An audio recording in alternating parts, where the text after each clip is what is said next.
Dia, boa tarde, boa noite, boa madrugada, muito prazer, Felipe Robledo. Se você já é do canal, muito obrigado. Se é a sua primeira vez, seja muito bem-vindo. E hoje o papo é um pouco diferente, tá? Hoje eu não vou resolver questões, hoje eu não vou discutir conteúdos explicando a matéria, porém vou falar de prova. Sim, vamos falar um pouco sobre algumas dicas de provas. Eu vou falar um pouquinho sobre provas do Enem e um pouquinho sobre provas discursivas específicas que vocês podem fazer, caso seja a área de conhecimento que tenham escolhido, certo? Então vamos por partes. Vamos começar pelas provas do Enem, tá? Bem, primeira questão básica. Refaça provas. A melhor forma que você tem para estudar para um concurso de vestibular é você fazer as provas desse concurso para você entender mais ou menos a questão da banca. E no que se refere ao Enem, por exemplo, a partir de 2012, tá? Por quê? O INEP, o Enem, ele muda a sua forma de prova de 2012 para frente. Então, assim, se você pegar as provas de 2011, 2010, 2009, você vai estudar o conteúdo, mas você não vai estudar a forma com a qual o Enem te cobra esse conteúdo. Então, a primeira dica é refaça as provas, tá? E aí, refaça tanto as provas clássicas do Enem, como, por exemplo, o PPL, que é o Enem que você vai ser aplicado às pessoas que são encarceradas. Porque, na verdade, é uma outra prova, mas que cobra da mesma forma, tá? Então essa é a primeira dica. Segunda dica importante para vocês. No Enem, tá? Nenhum texto, nenhuma imagem está na prova para floreá-la, certo? A ideia dos textos do Enem são servir de base, ou seja, a sua resposta está ali no texto, de alguma forma. Então, esquece a preguiça, esquece aquela ideia de pular o texto. Não, vá ao texto, vá à imagem. Eles são fundamentais para que você consiga responder a sua questão, certo? E aí vamos então para o nosso terceiro exemplo, que é o seguinte. Segundo o INEP, você não pode ter em nenhuma das opções opções absurdas, certo? Então, de alguma forma, toda opção que você encontrar numa prova objetiva do Enem, ela tem alguma lógica, certo? Mas aí presta atenção. Ela pode ter lógica, mas só uma delas vai responder aquilo que é pedido, ou seja, preste muita atenção na voz de comando, preste muita atenção naquilo que a questão quer, beleza?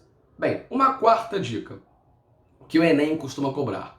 O Enem costuma cobrar mais a parte de Brasil, certo? Não é que não caia a parte de história geral. Porém, a parte de Brasil ela tem uma certa preponderância na prova.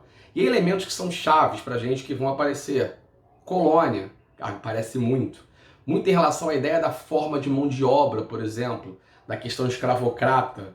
Muito da questão, por exemplo, da relação dos índios, porque é uma coisa que o Enem cobra muito, essa questão dessa ideia da identidade, da sociedade, certo? Isso costuma aparecer. Muito patrimônio histórico, por exemplo. Muita imagem, muita questão de escultura. Essa ideia da importância de um patrimônio histórico. Isso classicamente no Enem como um todo, tá? O que o Enem tem feito ano passado e provavelmente faça isso agora também em 2020 é tentar tirar questões que ele parte do princípio que poderiam ser ideológicas, tá? Por exemplo, ano passado nós não tivemos nenhuma questão de regime civil militar, que era uma coisa que aparece muito no Enem. Vargas é uma coisa que aparece muito.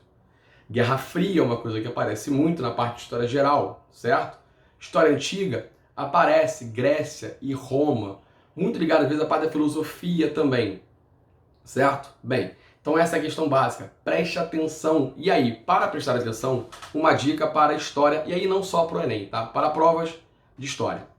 Existem alguns termos chaves que vão te localizar no tempo e no espaço. Por exemplo, se eu uso o termo absolutismo, eu estou falando de Idade Moderna. Se eu uso, por exemplo, o termo União Soviética, eu estou falando da década de 20 até o final da Guerra Fria em 91. E aí essas palavrinhas parecem pouca coisa, parecem besteira, mas elas te ajudam a acalmar na hora de fazer uma prova, certo? A de você localizar esse lugar na prova e aí você responder de uma forma mais clássica, beleza? Então assim, localizar-se, entender um pouco os períodos históricos, muitas vezes facilita a gente a entender onde está a questão. Outra coisa que é fundamental pra gente em provas de história, e aí valem mais pra galera que vai fazer uma prova específica, discursiva, certo? Voz de comando.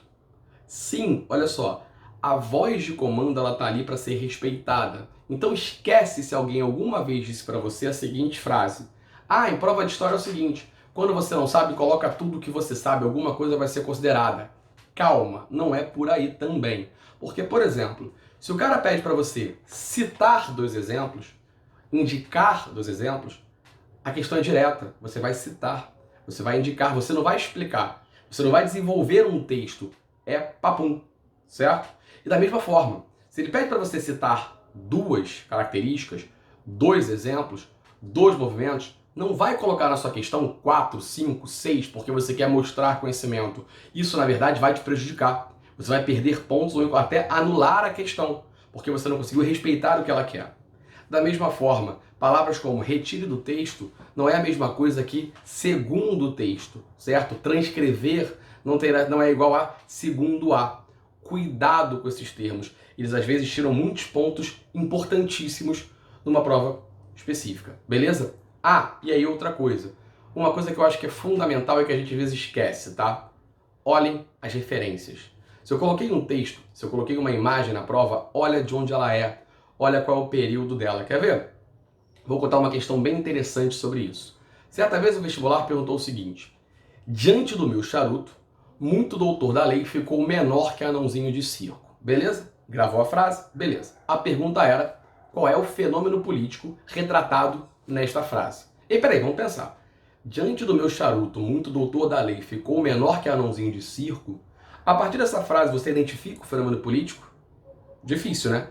Mas olha só, de onde essa frase foi tirada? De um livro conhecido como O Coronel e o Lobisomem. Pronto, matei a questão, coronelismo, certo? Então olha só, as referências são chave nas questões. Olhem para elas, tá? Não passem por elas achando que você vai perder tempo. Ah, e aí falando em tempo, vamos a mais uma dica. Não sabe a questão? Pula ela. Lembra que você, no Enem principalmente, ou nas outras provas objetivas, você tem um tempo de resolução, certo? Você calcula mais ou menos um tempo para cada questão. Então, muitas vezes, você vai se fixar muito numa única questão, que você não sabe a resposta, vai levar, às vezes, 7, 8, 10 minutos, o que no final da prova pode te fazer falta. Então, não sabe a questão? Calma, não se menospreze, não se sinta menor por isso. Pula ela. Às vezes naquele momento você não está conseguindo captar o que ela quer. Salta, faça as outras e depois retorne. Isso é fundamental. E uma última dica, tá? É o seguinte: reserve um bom tempo para o seu cartão de resposta.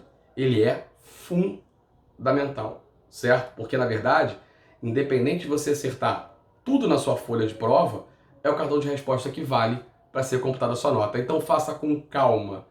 Respira com o tempo necessário para você não precisar atropelar a sua marcação, certo? É um vídeo diferente, algumas dicas de provas, de como fazer uma prova de vestibular, certo? Não é a ideia de um manual de prova de vestibular, é pelo um bate-papo que eu espero que gostem, beleza? Um beijo e sigam em frente. Ah, peraí, e se vocês quiserem, não se preocupem, aí no canal a gente tem várias questões do Enem, da UERJ, daqui a pouco virão mais outros concursos, no qual você pode ver mais ou menos como se faz, como se responde esse tipo de questão, tá? Assistam, acho que vai ser uma boa para todo mundo. Espero que gostem, divulguem e vamos junto, certo? Até então.